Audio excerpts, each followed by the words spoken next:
Ladies and gentlemen, friends, listeners and colleagues, here we are again with another podcast, and I'm so very pleased to have somebody that I've wanted to speak to for a long time.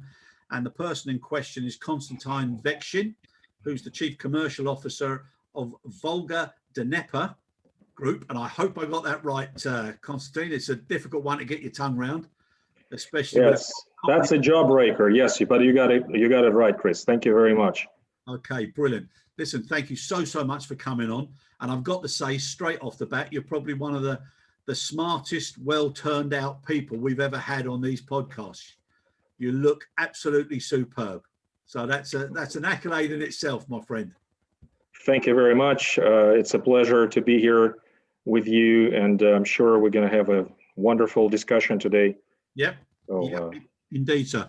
Right. So to start us off, if you wouldn't mind, if you can just let everybody know just a little bit about yourself and what your responsibilities and accountabilities are within the group. I am Chief Commercial Officer, as you've kindly mentioned already, and I've been with Volga-Dnepr Group for over 20 years, mainly in the same function, which is all about sales. And the bulk of that time I spent in the US, in our US company called Volga-Dnepr UniFying, Houston, Texas. So I'm also a Texas A&M graduate for that matter. So I'm a Nagy. Some people will definitely dig that. So technically, it's all about sales, all about business development for the last 20 plus years, developing business with Antonovs, 747s now, and now the entire fleet, the combined fleet of our airplanes. And my God, what a fleet of heavyweights you've got, huh? Yeah, that's a beautiful combination right now. The biggest fleet of Antonov 124s, the biggest fleet of modern IL-76s, one of the biggest fleets of 747s, and quite a few 737s as well. So We're just very happy to have all those, especially now. We wish we had more, as a matter of fact. I can imagine, especially now, huh? Right, what we'll do now, if it's okay, we'll just go through just briefly the group. So you got the three levels. So if you just want to give us a little bit of an overview on AirBridge and obviously Volga-Dnepr itself and ATRAN. So that's where the distribution of the aircraft you were talking about, especially the 737s with ATRAN. Well, it's all very interesting right now. On the one hand, yes, you've mentioned all those individual companies, individual names. On the other hand, we are in the process right now. We call it the process of transformation. So we are becoming this one-stop shopping for our customers. We are turning into this, we call it a mono company, or essentially the concept of a cargo supermarket right now, basically uniting everything under one roof, uniting and unifying all of our standards, all of our approaches, making everything universal, but most importantly, more accessible, more understandable for our customers. And yes, very special years, essentially, for all those airlines you mentioned. So Volga-Dnepr, essentially Volga-Dnepr Airlines is still celebrating its 30th anniversary this year. That's our big year right now as we speak. Yeah. COVID-19 or not. So this is our very, very special year. So AirBridgeCargo celebrated its 15th anniversary last year. So technically speaking, ATRAN, if you look at it correctly, so celebrated its 70th birthday. So we're basically all up and running. In this case, very busy beginning March of 2020 for very obvious and understandable reasons right now. And everybody is developing and growing in its own niche. So we've seen lots and lots of business for Antonov 124s and IL-76s. Some of that was unusual, not very typical of this market, but we managed just fine. Some of that was very special. We had to slightly shift our normal day-to-day operations when COVID-19 related requirements were at their peak, basically summer of this year. That relates to 747s.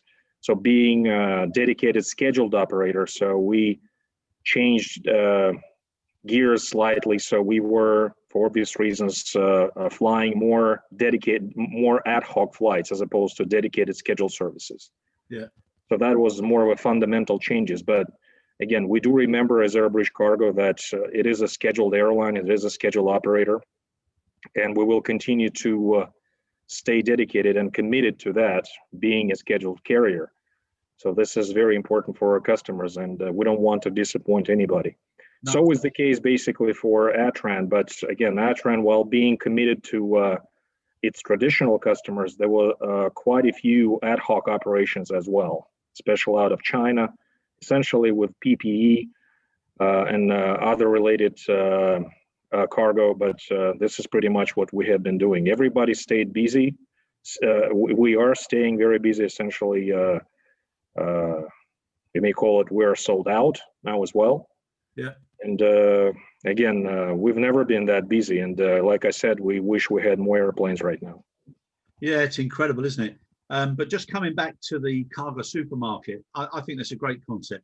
And especially when you've got such opportunities to use, you know, tags like ABC, XL, and part of that flexibility. I mean, your aircraft, I don't think anybody in aviation who's seen one on the ground or seen one take off or land, they stop and they admire it. It's an incredible, you know, couple of equipment models that you've got there. It's absolutely amazing. Yeah, thank you, Chris. And we are, as a matter of fact, we are turning into this virtual, if you will, cargo supermarket. When you think about it, you've just mentioned a few concepts right now.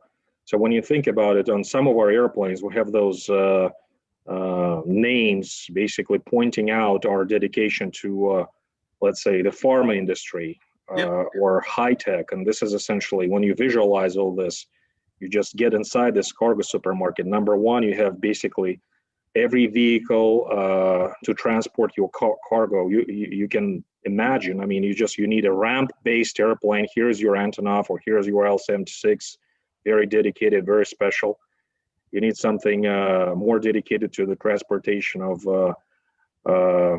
very sensitive, valuable cargo, temperature-sensitive cargo. Here's your 747, brand new 747-8s, if you will, and it's all within one cargo supermarket. So, and the idea is, again, the salespeople within that cargo supermarket, they will have to be, and they are becoming very, very universal, very, very universal. And again, just for our customers to save time, you talk to one individual, you know that you can get something very special.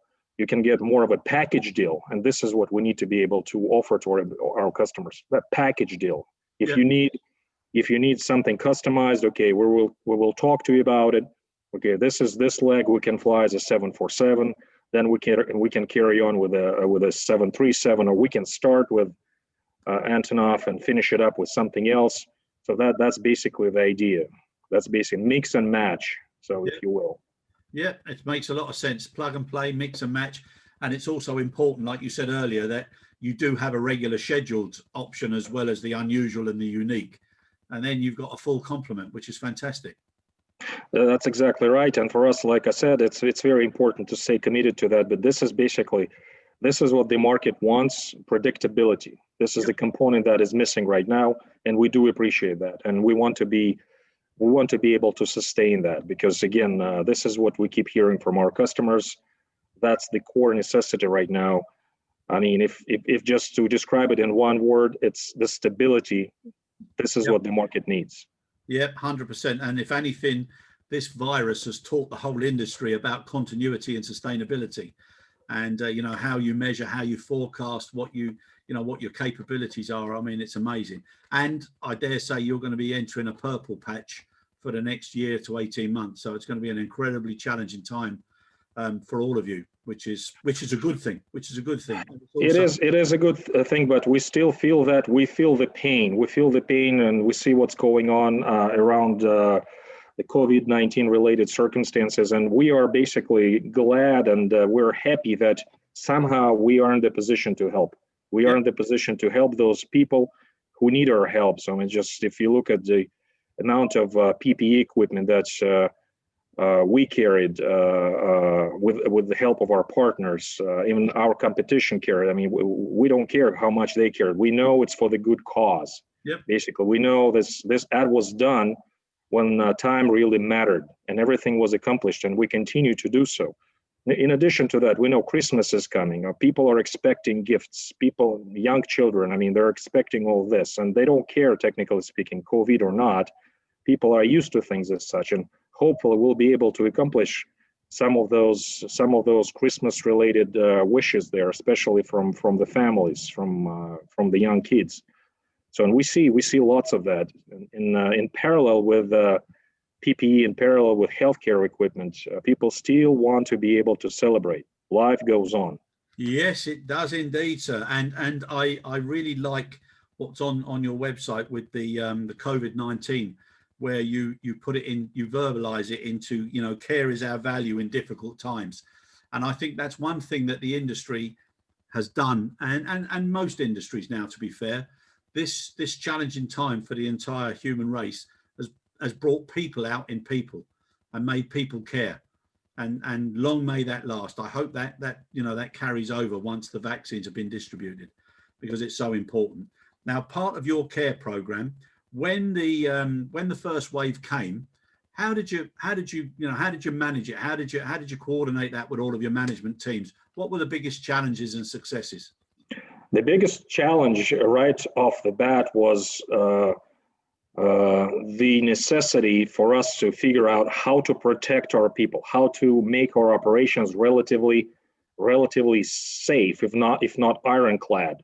Yeah. So we had to worry about things. Okay, our pilots, our personnel, ground personnel, they will have to be there on the front lines. They will have to deal with those airplanes, cargo handling, no matter what. That was the ultimate concern.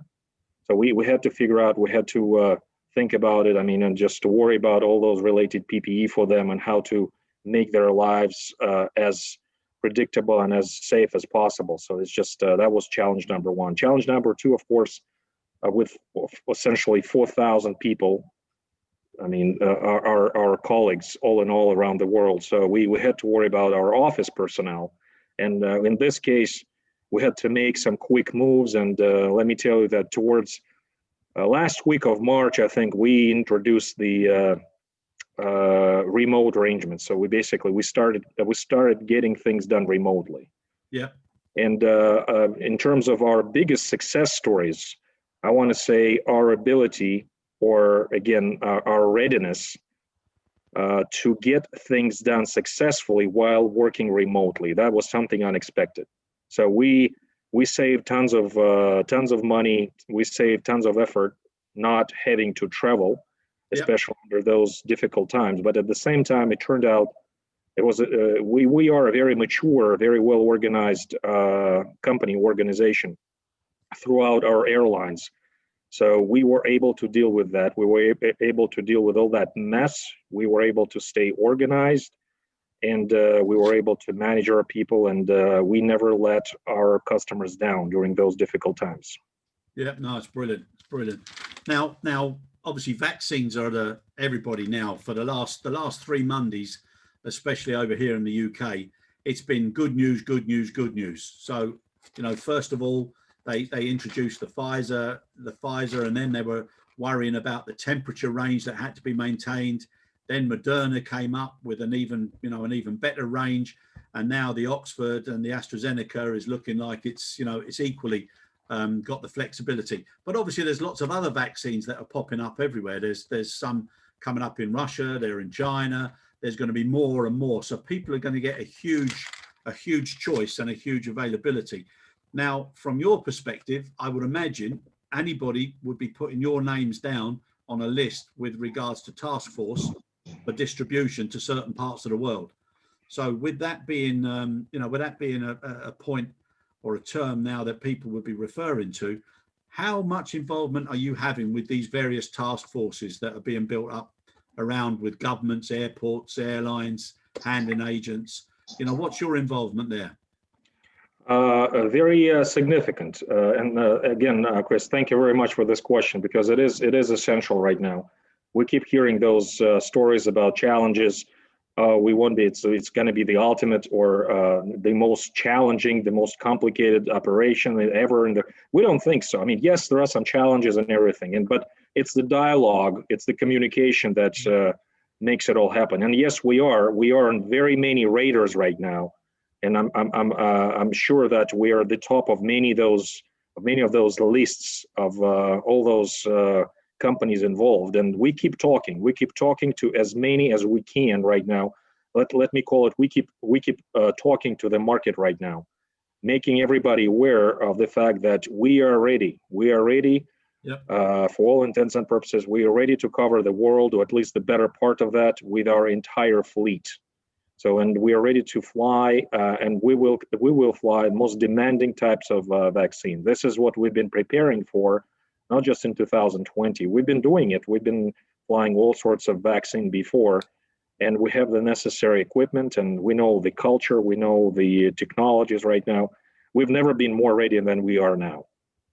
I think it's a wonderful thing to hear, because unfortunately, again, with the human race and media, they love to focus on the negative. So as soon as the good news about the vaccines came out and people started to see the light at the end of the tunnel, then straight away they were turning over to the problems with logistics and how will it be distributed and stored and all. Everybody seems to focus on negatives, whereas it's so nice to know that within our industry and across the industry, we're all focusing on the positives of making this work. However, with that magnifying glass from the media, as an industry, we've got the whole world's eyes looking at us, and cargo has gone up in profile since the beginning of the pandemic because of the general supply chain. But now it's ever more. People are looking at it and they're learning about logistics in a way they never did before. So we have to be so careful and so disciplined in what we do. Now, as far as standards and accreditations, and whether it's GDP, CEIV, the whole industry has matured when it comes to handling pharmaceuticals. And now with these vaccines, it's going to be so important. Now, have you got any concerns whatsoever with where you would be needing to fly? What types of temperature range? Is there anything that you would have concerns with in the supply chain around your core business deliverables?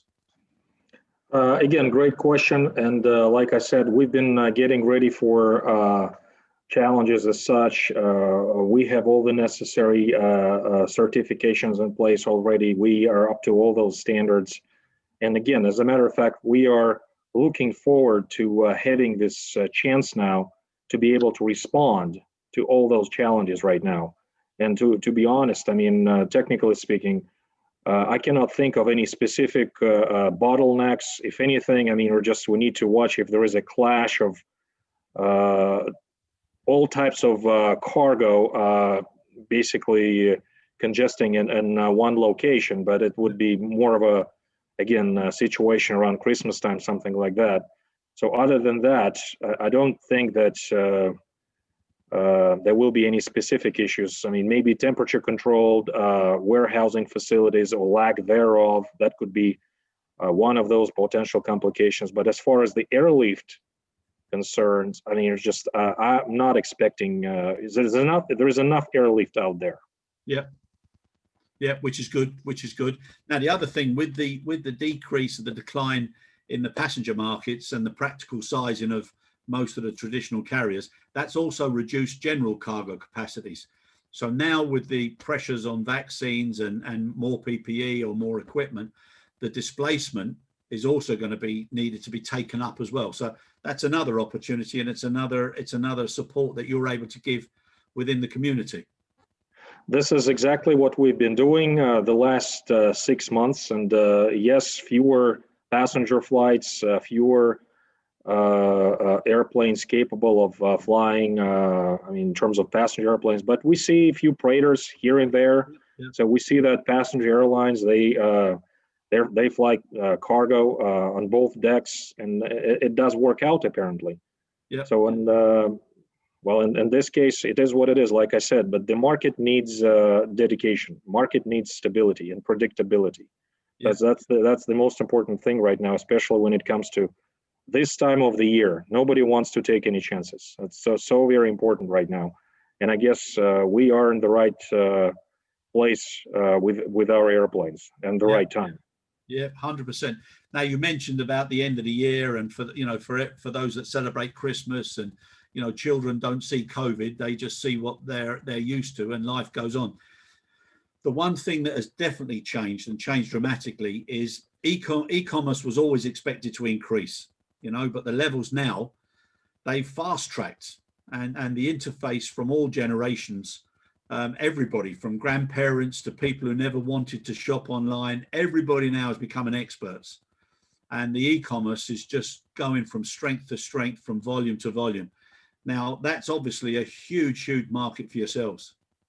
For us, I mean, number one, it's great news. Or maybe even before I say that, let's admit it's fun. It's fun to shop online. But yep. No matter whether it's us when we need to do that. I mean, it's a new reality. I mean, there's just something that normally we have fun when we do that. I know my family does, and I mean that's great because that's a new reality. Basically, that creates additional demand, and it's safer, especially under the circumstances. And of course, it's more convenient, and that changes the reality entirely. Changes our habits, our buying habits right now, and I think it's great news. It's great news for the industry. It's great news for us. I mean, shopping is fun.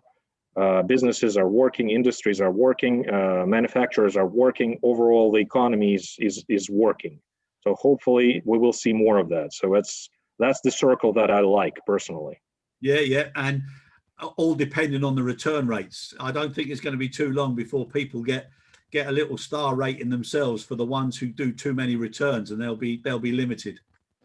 Well, that's fun too. That's part of the game. You need to be able to return, and yes, somebody needs to pay for that. But I guess, I mean, it's just they all figured it out. I mean, there's those major players, though, they know what they're doing. Yeah, they do indeed. They do indeed. Now, looking at your equipment, and like I said, it's mesmerizing when you see some of the big boys landing. It's fantastic. But the fact that they've got rear cargo hatches, you've got hoists, you've got winches. You've got all of this flexibility. It's incredible. Now, how do you deal with some of the GHAs who would either see that as a wonderful experience or a huge challenge? No, really. I mean, when we deal with Antonovs, for example, that's a beautiful airplane. The beauty of that airplane is that it's self-sufficient. Yep. It gives you that much flexibility. You to the point that you barely need any presence of any handlers or any cargo handlers. Technically speaking, this airplane was designed and built in such a way so that it can stay basically self-sufficient. And we experienced situations, I mean, when we had to operate to some of the remote, exotic destinations when there was nothing on the ground, and we were still able, like you mentioned, with the help of our onboard crane systems, we were still able to discharge the cargo. We were still able to get away with the most challenging, the most complicated ground handling related situations, because that's the beauty of that airplane. So this is how it was built. It's amazing. Let me ask you something, just from your recollection, and I'm sure really great memories. What's been the most unusual or something that you were surprised at that was managed to be flown? That was my very first flight, my very first charter flight in my career that I basically sold. Okay. Yeah. And that was a transportation. I'm going to say it quietly, just maybe some people are not going to like it. But 68 animals. A European zoo sold those animals to another zoo in Southeast Asia. 68 animals, and the reason we got this business was we had 2 giraffes there on that flight. I know they were tall enough not to be flown on a 747, and we flew them on the Antonov 124. And you know what? Very long flight, Europe to Indonesia. Yeah. And every single animal essentially survived the trip. And there was a tech stop in between, and it was hot there when we stopped. 68 animals in one flight, and every single one of them survived. That was, to this day, after 20 plus years, to me, more of a signature, more of a calling card of what we have been able to do. It's incredible, huh? The flying arc. It's amazing. Crocodiles. I mean, you name it. I mean, we're talking about a substantial part of a zoo. So it's just, the zoo is a zoo. So it was interesting. Excellent experience. I can imagine. And also, where's the most unusual place that you've had to go and deliver successfully? Well, quite a few. We've flown to over 600 airports around the world, but Papua New Guinea was probably one of the most unusual destinations because there was no runway before the project started a few years ago, and that was very unusual. So it just, a runway was created first, and then we had to fly. And again, we're talking about one of those destinations on this planet Earth that is still to be completely and fully discovered. So it's just very, very exotic, very exotic. No infrastructure essentially to speak of. Yeah. That's a hell of a supermarket, huh? Pretty much so. Yes, sir. Yes. I think it shows exactly the boundaries and also the levels and the heights that can be achieved. And for giraffes not to end up with a bad crook neck at the end of that trip, it's amazing. Yeah, absolutely. I mean, that takes time and preparation, and that's part of our DNA, if you will. I mean, every flight as such, it's more of a project for us. I mean, we basically take time getting ready for things as such. Yeah, it's absolutely superb.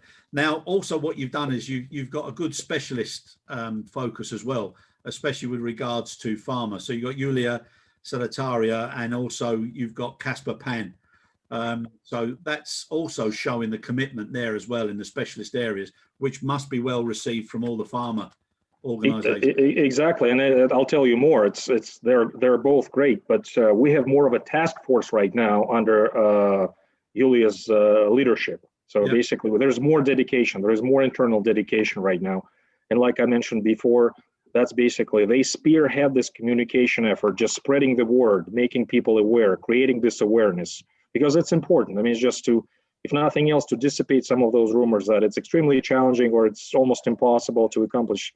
But at least we have a certain way. We know how to tackle it, how to start dealing with this. So that's task force, yes, is fully operational now. It's incredible.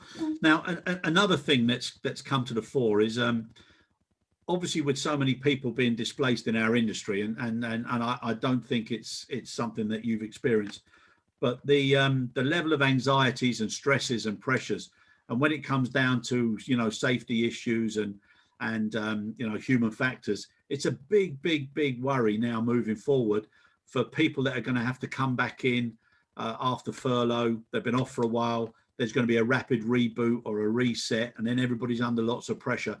That level of retraining and also a different type of leadership, have you addressed that within your transformation program?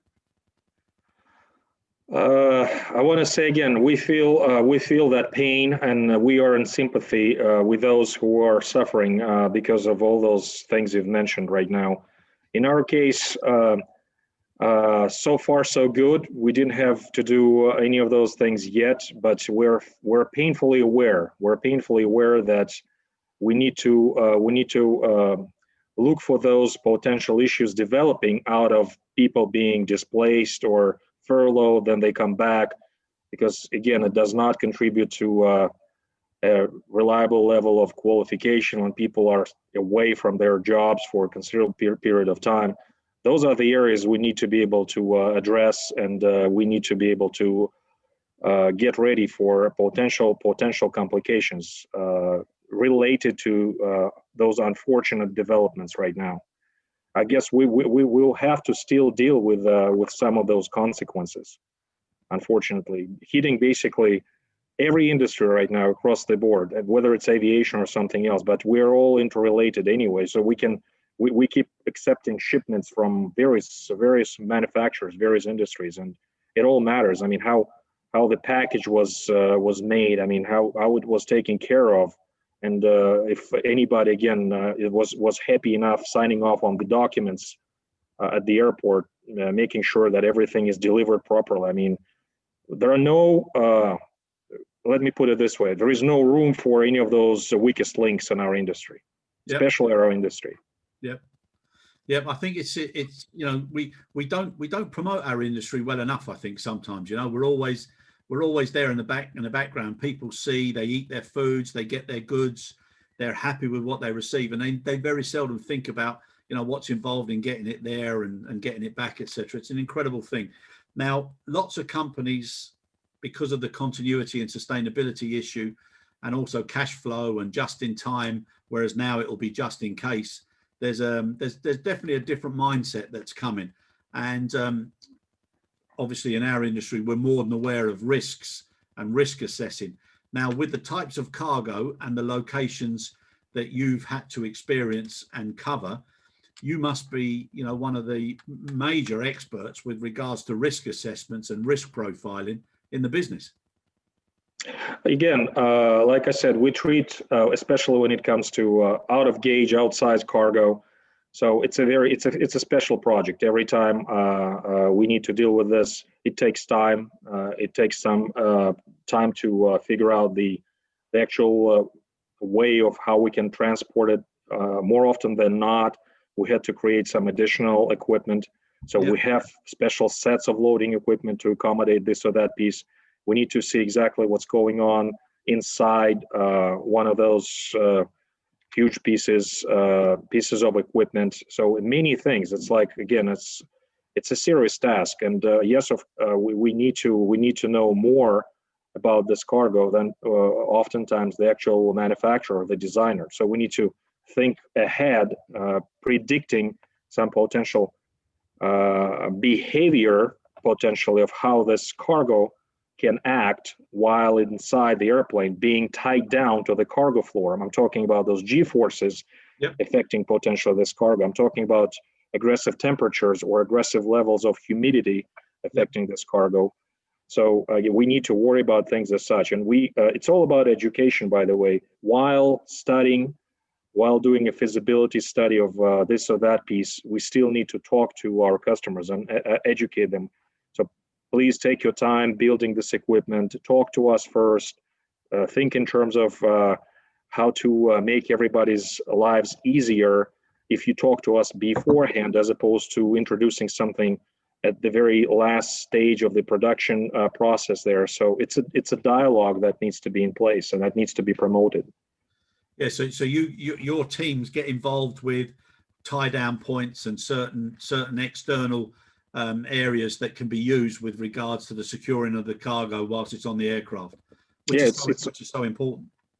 That's very true, but it's all done in advance beforehand, and once the cargo is delivered to the airplane, basically the loading team, our loading team, basically they have everything in place. They already know basically all the specifics. If anything, they may see this cargo in real life for the first time, but they know everything about this cargo they need to know. All they do basically is some technical work, making sure everything is accepted properly and positioned properly. Whether it's 747, again, same level of preparation. It takes time. It takes some, it takes a lot of engineering effort. It takes a lot of engineering effort when it comes to an unusual piece. And we deal with this. This is, like I said, it's part of our DNA. We love those pieces. Yeah, you must have one of the most interesting photo albums, I would imagine, somewhere. Oh yeah, it's going to be another discussion that would take us another hour, and especially now. I mean, we're trying to keep every single one of them. And this year, our anniversary year, so we remember about our unique operations, unique loads, and quite a collection. That would make a fantastic book.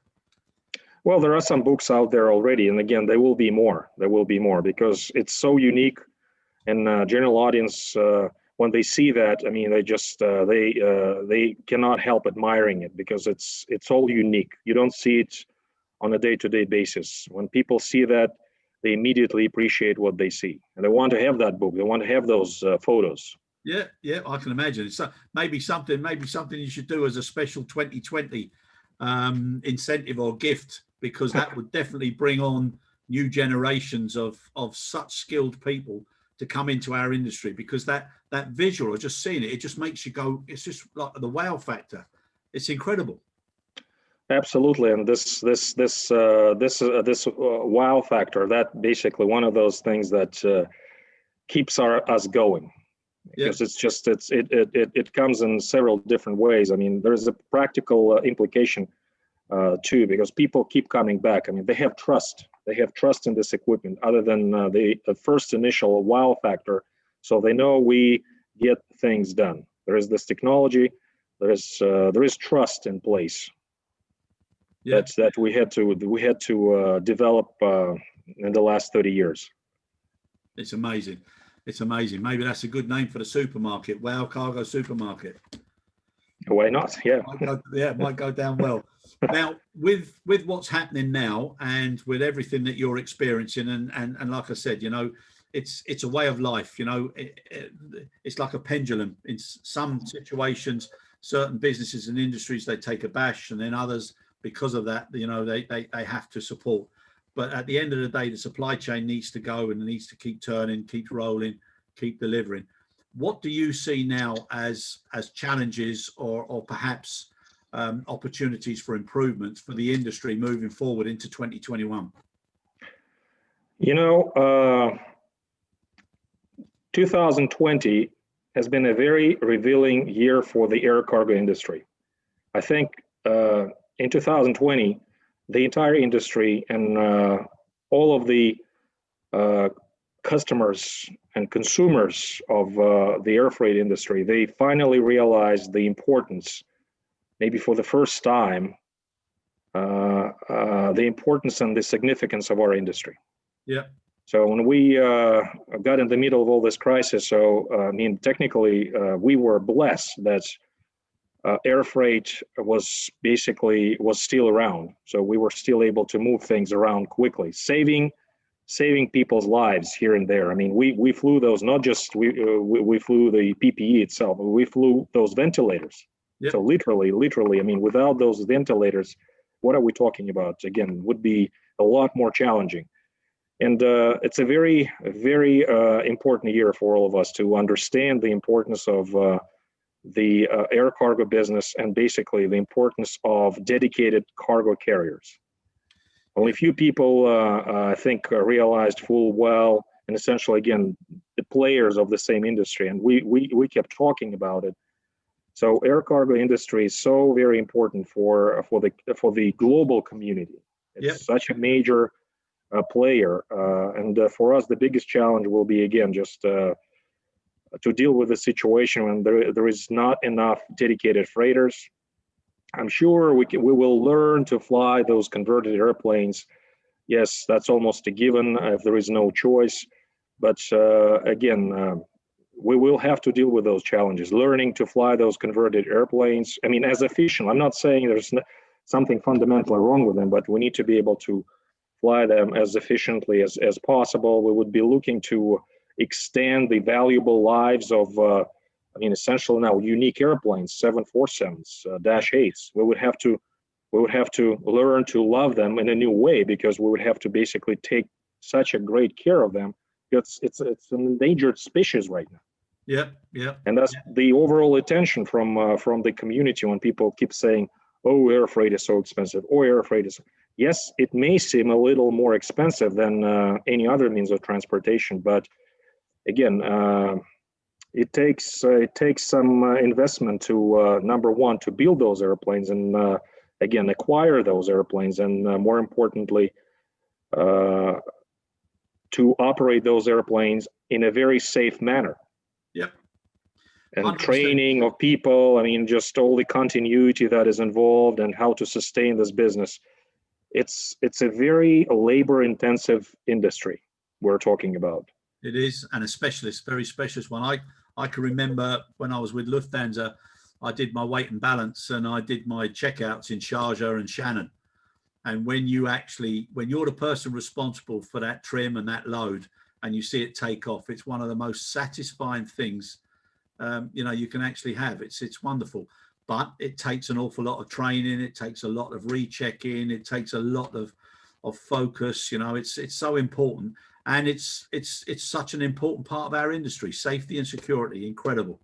Let me ask you something on the security element. Now, obviously, with the vaccines and you know that for everything that mankind does that's good, somebody realizes there's an opportunity maybe to do something that's not as genuine or as good as it should be. Now, when it comes to the security of these vaccines, that's something that the whole industry and cross industries are going to have to come to terms with.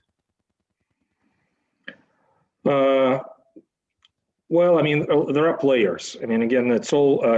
Good news is that this industry would not survive if it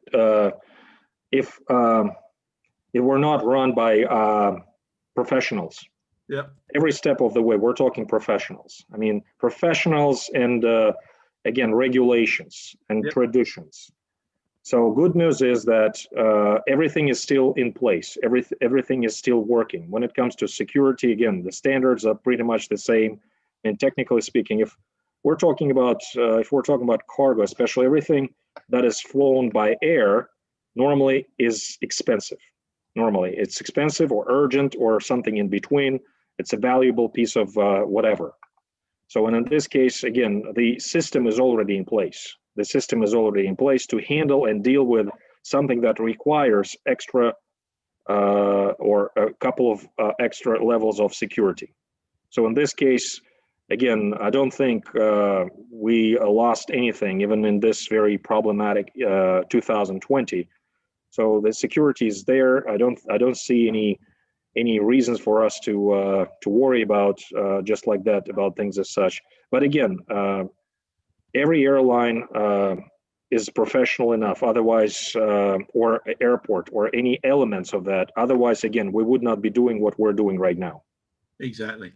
And I think that's the message. That's the message that you can't hear often enough, because the confidence, the credibility, and the fact that there's ongoing audits, there's verifications, there's regulatory criteria, there's compliance spot checks.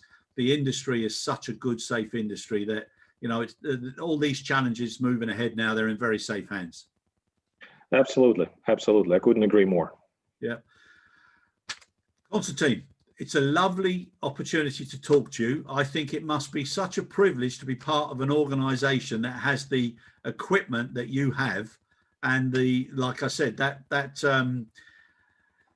picture manual or the picture book or the memory album. It must be incredible. And to just look at that every now and again, you must feel very proud to be part of such an organization that goes to the ends of the world and has got the flexibility and capability that you do have.